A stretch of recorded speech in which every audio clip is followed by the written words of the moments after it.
where we are live daily, Monday through Friday, hanging out with you to create a new way to experience the NFT art scene.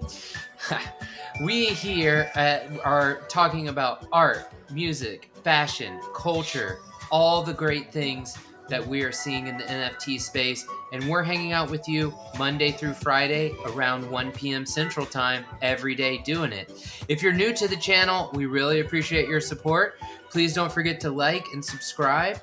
And also, if you're watching on Twitter, don't forget to follow and retweet this tweet. Maybe shoot us a follow after the episode. Regardless, we're here hanging out, and we appreciate you hanging out with us today. How you doing today, Karthik? Doing good, man. Just looking forward to a couple of these artists we found. Kind of in the space to be, man. The place to be is here. So you know what I'm saying? Just kind of kicking with you, just ready to look at this art. Yeah, man. I'm super pumped to look at the art. I'm feeling the vibes. It's Monday. We got this. This is just some time that we can all hang out and be creative and be inspired. And we're so grateful for you being here to do this with us. So without further ado, I say we dive in, check out some art, and get inspired. Let's do this, man. Yeah, so the first artist I think we wanted to kind of look at was Charlie. I kind of see him in Babagar's space a lot, so I kind of wanted to kind of review his artwork and stuff like that. But looks like he has some kind of aerial photos of like decommissioned airplanes and stuff like that. I just thought that was kind of a cool. He's like a drone pilot. A lot of his artwork's like that. Just very interesting. You don't really see that too much around the space. So I thought this was a very unique way of conveying art, really, through drone piloting and drone photos of like decommissioned flight facilities and stuff like that. Yeah, man, this is really cool. Just old school planes, dude. Yeah, goes by Charles Martinez, but his handle on Twitter's Charlie. And yeah, dude, at first I was like, man, are these, is he making these? But then it says he's a drone pilot, so I'm assuming these are pictures from aerial shots. Kind of reminds me of these old school like fighter pilot games. I don't know if you remember that back in the day. Yeah, it really does. And like I keep on seeing really interesting drone photography projects in the NFT space of all sorts of stuff. But this is a really cool idea. Honestly, in the snow, that's real tight. Yeah, it does. It reminds me of kind of like model planes. It has that appeal to it. Looks like it's a bunch of stuff from a few different eras of planes with like, that's what it seems like. There's some planes with props, some of them with engines. Like this one has tanks in it. That's pretty cool. Yeah, it looks like they're selling for about 2.2 ETH, 415 USD. The artist describes it, these war machines are just used as historic tools, just for pure entertainment. They lived their prime and only remembered when they achieved glory.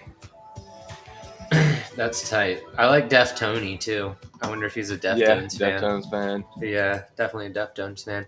Well, yeah, you guys, if you're new to here too, we want to remind you that all the links are in the description below. So if you see any of the stuff that you like, or this is a community that you want to join with, like Karthik said, we see Charlie and Babu's space a lot. So we get to follow along in his contribution to the community. But we encourage you guys to do the same thing. Visit the links in the description if you're on YouTube. If you're watching this on Twitter, come on over to YouTube already. Type in NFT ART TALK. You'll find us and join us over here experiencing this art. But yeah, let's keep it rolling. Let's go. A little reload here. So this is Rahul, Bad Apple Anime, Rahul Kabali, Indian artist. Really, really tight guy. Super... for a lot of different reasons. He's very supportive of other artists. He's a collector also.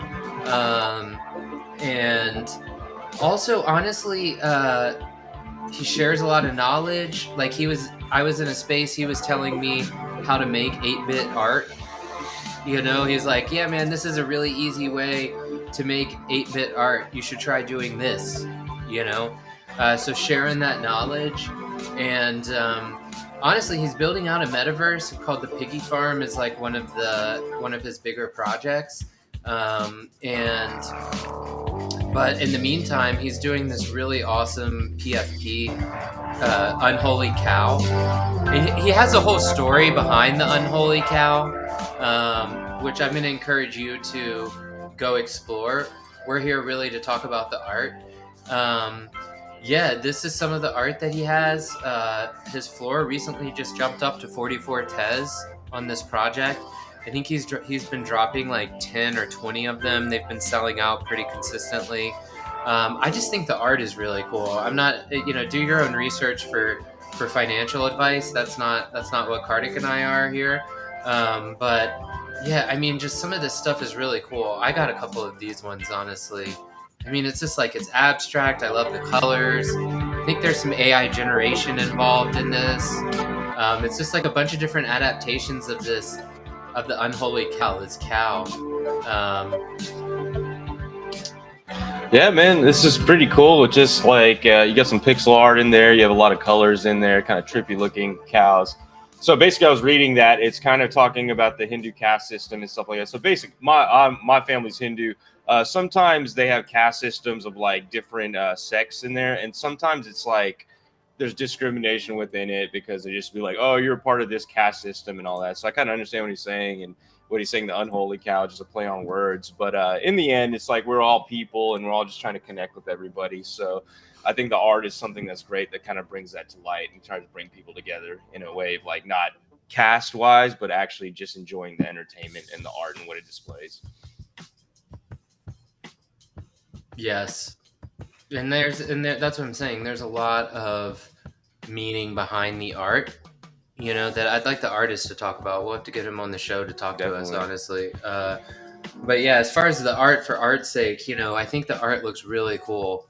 I just came to the two that I have because why not, but yeah, I thought this one was really cool because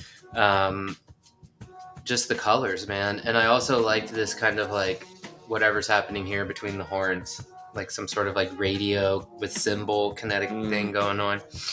But yeah, man, please guys, check out Rahul, follow him on Twitter, give him a like or retweet. Also check him out. His stuff is affordable. When he releases it, it's very affordable for everyone to get involved. A very cool artist with just, I mean, his motivations are pure. I think he's a cool artist. Anyways, let's keep it going, man. Real cool artist, man. Yeah, so this next one is Necrofear. Another one I kind of see in Babagar spaces every once in a while. Visual 3D artist. So what I really liked about his art, man, actually this first piece right here reminded me of God of War somewhat, like the lighting and the aesthetic of like kind of like Greek times and ancient Greece. Just the body resembled that for me at least, and then just like the ancient kind of way of like looking at this temple scene, I guess. So I don't know. I liked it just because I was a big God of War fan, and like his artwork kind of resembles that to me, honestly. At least his piece. Yeah. I mean, I agree. I think. Let's see what we got. There's a video right there. Yeah.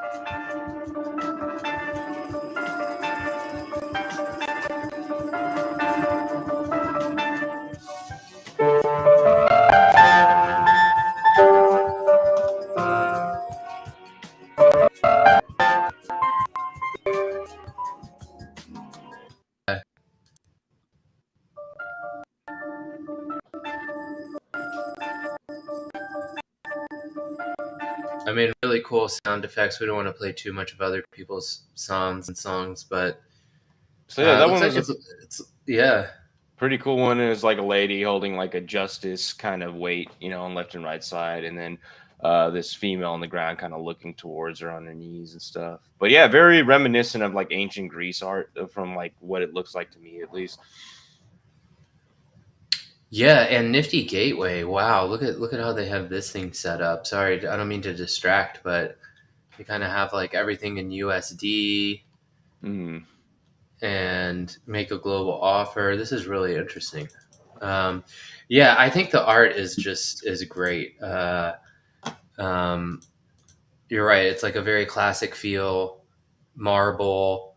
Honestly, what I think is really cool about, especially this piece here with the marble lady kind of lying there, is it looks like a lot of times you see these sculptures.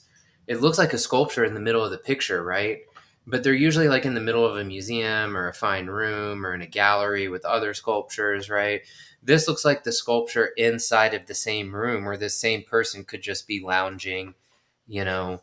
So I think it's kind of a cool concept to put like a sculpture into like the actual situation that the art was created in. Yeah, maybe what, the 1300s or something like that, right?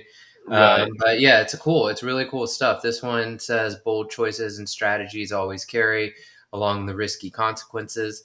The war doesn't have rules. The power and stability in unequal societies where women are seen only as fine ladies is fleeting and don't last forever. That's why equal opportunities must be given in every field, irrespective of gender. So that's pretty cool too. I was wondering, the last wine, man, it makes me feel like this is like a martyr, you know? Uh, Yeah, it's interesting what you say, like actually seeing the sculpture in a place where it was probably like resided at. Because I know when I went to India, you'll find a lot of these temples where they have sculptures in it. And I find the kind of like reminiscent connection of that to this, because you will see that artistic sculptors and stuff like that would build these pieces in the middle of temples or ancient places. So it's really cool to see that kind of in this like kind of Greece, kind of Roman texture. yeah, I agree, man. I agree. Really cool art, really cool artist. Um, yeah, so let's keep it going, you guys. Remember, all the links are in the description below. So if you're here on YouTube, you can just go down to show more. You can find the links, and inside the links, you'll find the links that we're showing you on the screen now. So if you see something you want to buy, or you see a community you want to join, it's literally as simple as visiting those links, clicking the follow button like that, maybe going here, doing a little bit of that, boom. But yeah, this is an artist I've been seeing around a lot, but also really inspired by, Mariam Aghaee. I don't want to pronounce. I'm sure I mispronounced that. Full-time visual concept artist, loves details, never stops learning. She's a mountain climber and a traveler. I just thought the art was really cool. And also, I think she speaks really eloquently and is very kind to others, which is what kind of like made me want to explore the art a bit. But we pulled up her Tez collection here on the show. I remember Street Without Light, where I walked with my boyfriend every night. One of those alleys was very dark, and strange noises came from there. So I guess this is the interpretation of that.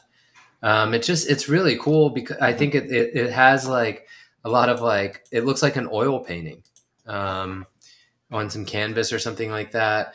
And I like the figures and the colors in this one. Um, yeah, I don't know if you had any thoughts on this one.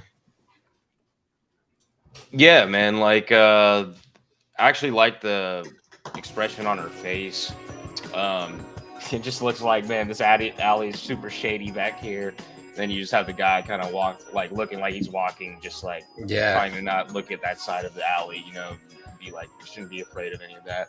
But yeah, the oil painting, it was real tight. And I just like the facial expression of the woman, actually. It kind of depicts, like, this alley's shady. yeah, for real, for real. I think the highlights too in a lot of the paint, but looks like she has a lot of trees in here too. That's really cool. It's It's a kind of looks like diverse, yeah, diverse collection for sure. Yeah. different paintings. This one has some nice like autumn colors in it. I think that are really cool. I mean, I just really like the way that she uses colors to like show kind of the emotion of the scene, as well as like that, like in the first one, the emotions of the people were really affected by that color. I don't know. Let's do this one. Um, yeah, again, it's like it's not necessarily like a descript scene, but because of like the coloring and the shading and the brushwork, you really kind of like, it looks like you're looking out of the window of a studio, you know. Um, yeah, Mariam, really cool stuff here. We hope that you guys get a chance to check it out. We'll remind you one more time. We know we've said it a few times, but we're all about supporting the artists here. All the links that from everything that we just showed you, all the artists are down in the description below. So take a minute for yourself. Explore the art. This was a really quick episode for you just to introduce you to something, but now we want you to go be inspired. We want you to check those artists out. We want you to check our art out. We just want you to do what you need to do to express yourself. That's why we're here today. That's what we want to tell you to do this week. That's my closing comments for our Monday episode is I want you to go out. I want you to do what you have to do to express yourself unapologetically. Boom. 100, man. Coming from the man that plays the bass and plays the DJ songs and sets this NFT art talk on fire. Yo, I'd like to thank Charlie, Necrofear, Rahul, and Mariam for letting us show their art on this show. Much respect to everything they're doing. It's very inspiring. And yeah, just everybody just keep on moving, keep on pushing, and keep on creating.